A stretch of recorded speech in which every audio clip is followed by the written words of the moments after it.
What's up, guys? Welcome back to my channel. My name is Veronica, and we discuss lifestyle and mental health content here on this channel. And now we also discuss career development coaching on this channel. So if you are looking to start a brand new career or looking to grow in your current career, or you're looking to start your own business or grow your own business, we're going to talk about that more on my channel. And you can always message me to learn more or message me to inquire about a free mini coaching session. I missed you guys, but today's topic, by popular demand, we are going to talk about 5 tips to write a resume that will get you interviews. So let's get started. Tip number 1. Tip number 1 is read the job description. You would be surprised how often, and I was one of these people myself, where I would go through and I would look at, oh, this is the job that I want. And especially if you've done the work before, you think, okay, I can do this. I know what I'm doing. I know how to be a payroll person. I know how to be an accountant. I know how to be a restaurant server. But you're not taking the time to look at the specific job description. Why is this important? Because when an employer takes the time, or whoever is writing out the job description takes the time to do that, they've done it for a reason. They want to make sure that whoever is applying for the job is going to be a good fit with the company. They want to make sure that they're going to do the job well. So maybe, for example, if you were applying for an executive level assistant position, some of the things that you might have on there are like highly organized, attention to detail, excellent with filing. But then if you were to read the job description, they might say, we already have someone who does the filing. We're really looking for someone who can book flights and hotels for our executive staff. Or we really need someone who could make a great cup of joe. Taking that extra time to read the job description and then highlight some of those key points that the recruiters are looking for in your resume will go a long way. And it will make you stand out from everyone else who's just taking the old resume that the last time they updated was 5 years ago and attaching it and clicking send. Tip number 2. Tip number 2 is to have your resume reviewed by a professional. And I always like to have my resume looked at by 3 or 4 people. If you're looking at a temp agency, or if you're working with a temp agency, a lot of times they have someone there who will vet your resume for free when you're signed up to work with them. So that can be a benefit. One of the reasons why it might help to have someone who's a professional look at your resume is because they've spent the time to research and review what recruiters are looking for from these resumes, especially if you're having someone review your resume who has experience in your niche, in the type of work that you're applying for, because they're likely to catch things that you might not, that recruiters are looking for, that maybe you didn't include in your resume, or maybe that you should include to help you stand out. Tip number 3.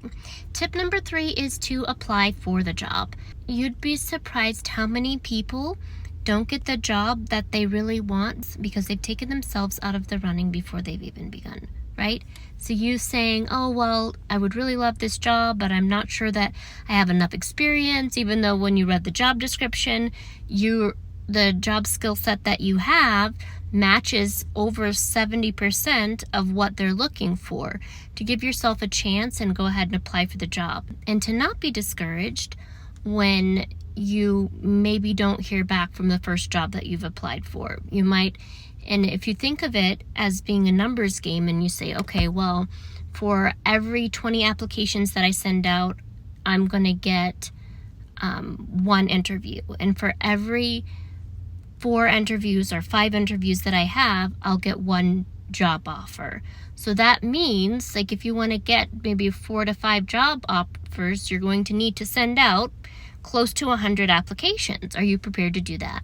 So to make sure that you're doing the math, like you're making sure that you're generating the activity that is going to get you the results.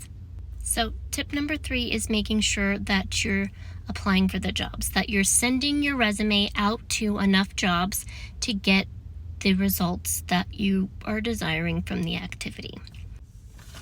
Tip number 4, I have lovingly labeled log the dog, which is to say, track your activity.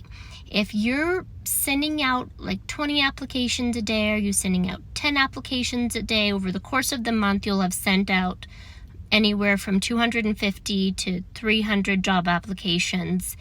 You're going to want to make sure that you're keeping track of that activity, which directly feeds into tip number 5, which is follow up.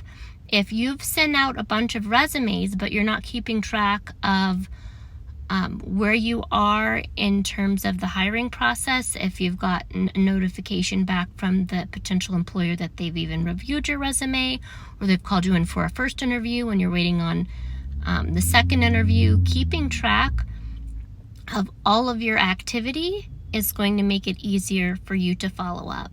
In that follow up, under tip number 5, we want to make sure that we are asking questions, right? So once you send out your resume, you might want to wait a couple of days, and then you can send a follow-up email or do a follow-up call. Hi, my name is Veronica. I applied for this position recently, or I applied for the executive admin position or the controller position recently. I just wanted to make sure to reach out and make sure that you guys received my resume.